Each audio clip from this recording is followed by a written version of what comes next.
What's up, gamers? You have TigerChainsaw. It is finally time to put a bow on the Syphon Filter series for the PS1.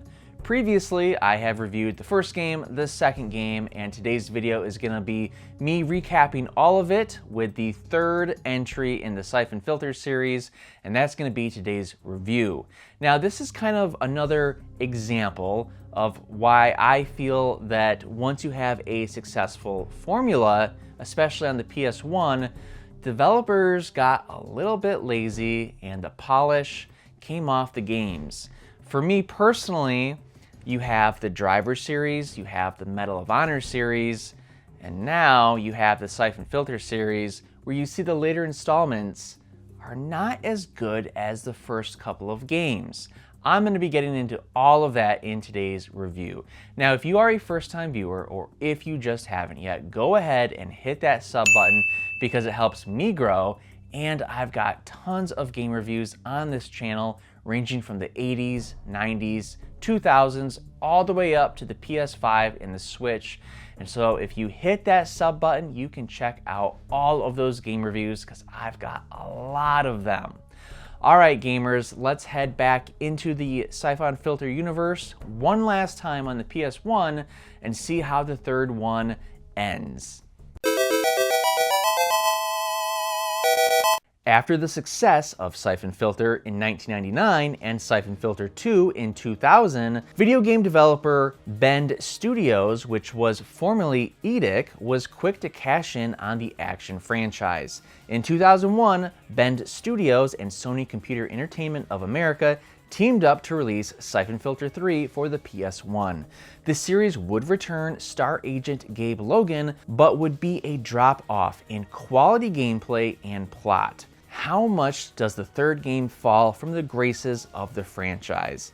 Let's get into this, starting with the plot, but be warned, spoilers are ahead.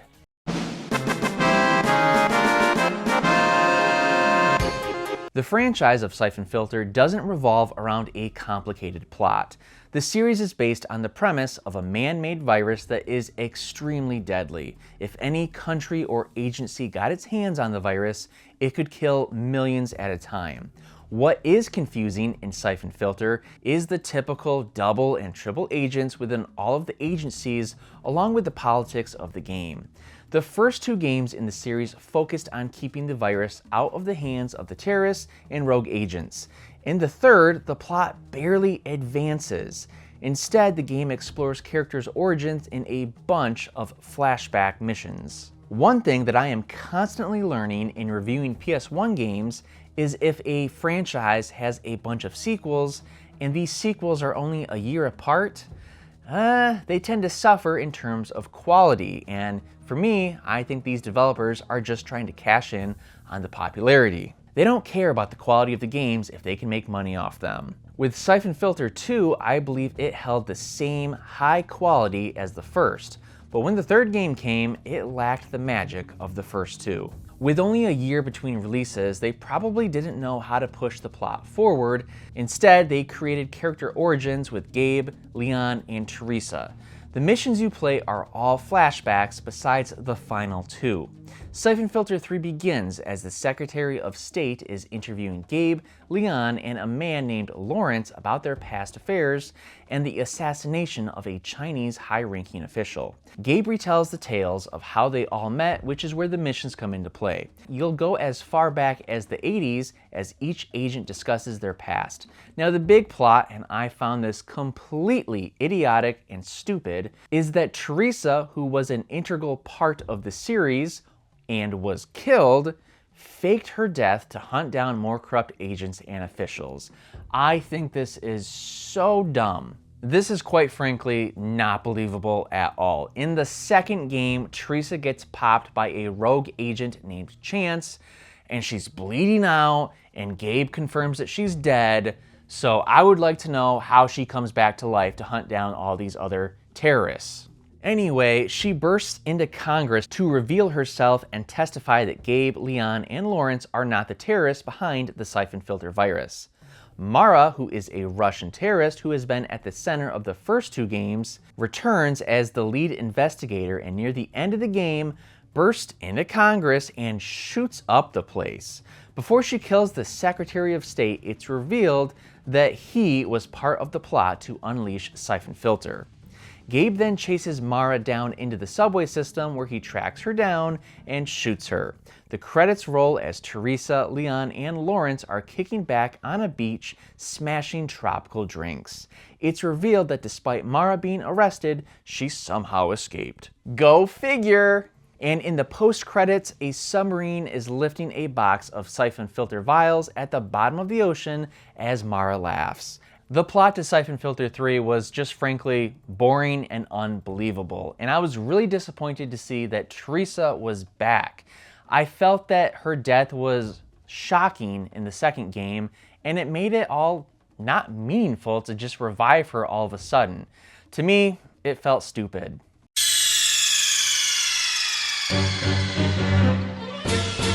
The plot of Syphon Filter 3 suffered from the inability to push the series forward. Gameplay was also toned down from the previous two games. Levels in the first two felt huge and you could explore. In the third game, the missions felt condensed and more linear. I think the difficulty was also ratcheted up a little bit. Bring your A game, because within the first 10 seconds of the first mission, a rain of sniper fire is all over you.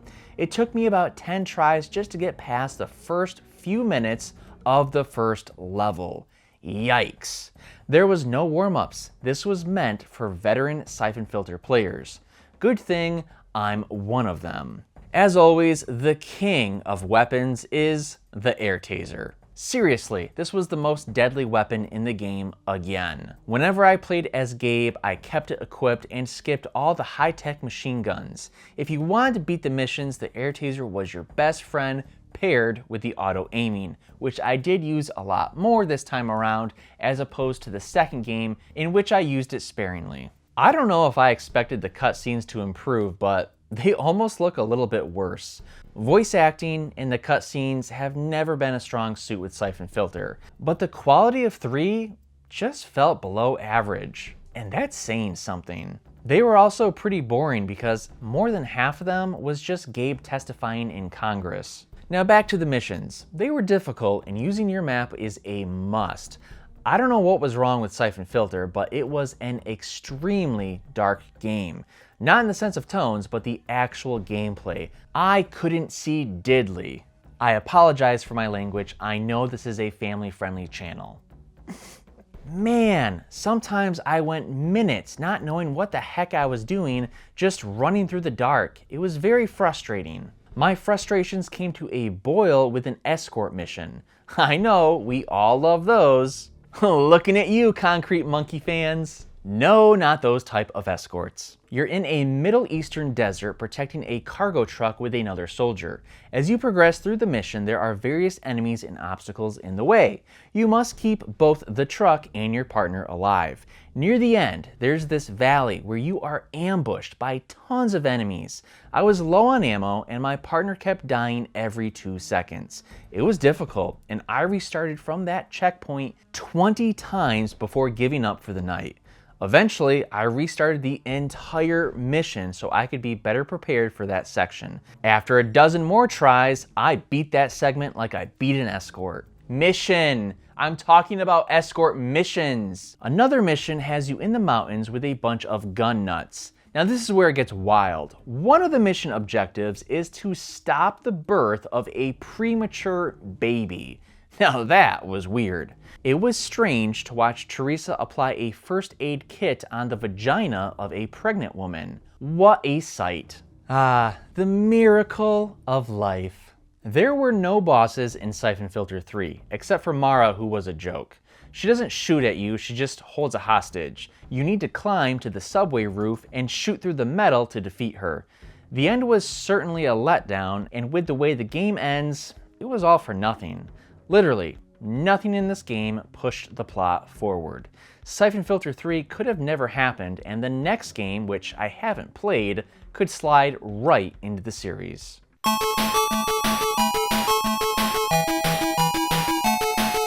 Syphon Filter 3 sadly fits the trend of less than stellar sequels to great PS1 games. The second game avoided that trend, but I knew it was coming. The terrible plot and stale gameplay doomed Syphon Filter, along with boring missions that were difficult. If this was the first game in the series, it would have scored higher, but after the first two games that I think are masterpieces for the PS1, Syphon Filter 3 is nothing but a disappointment. Syphon Filter 3 scores a 6.5 out of 10, making this an average game in the PS1 library. Alright gamers, that was my review of Syphon Filter 3 from 2001 on the PS1. Now I really didn't care for this game because I loved the first two so much, I just felt like the quality and the writing and the gameplay went downhill. But that doesn't mean that you, the viewer, may love this game. So if you do, let me know in the comments below what you liked about this game, and I would love to read them. While you're there, don't forget to like this video and subscribe to my channel because I've got so many game reviews on this channel ranging from the 80s, the 90s, all the way to present day. So go ahead and hit that sub button. And if you want to keep watching, coming up next is my review of Syphon Filter 2. That is a masterpiece and it is the best game in the Syphon Filter series. So if you want a contrast to a poor game that you just saw, Syphon Filter 2 is an incredible game, and that review is coming up next. Gamers, thank you for watching, and make sure you play a video game today.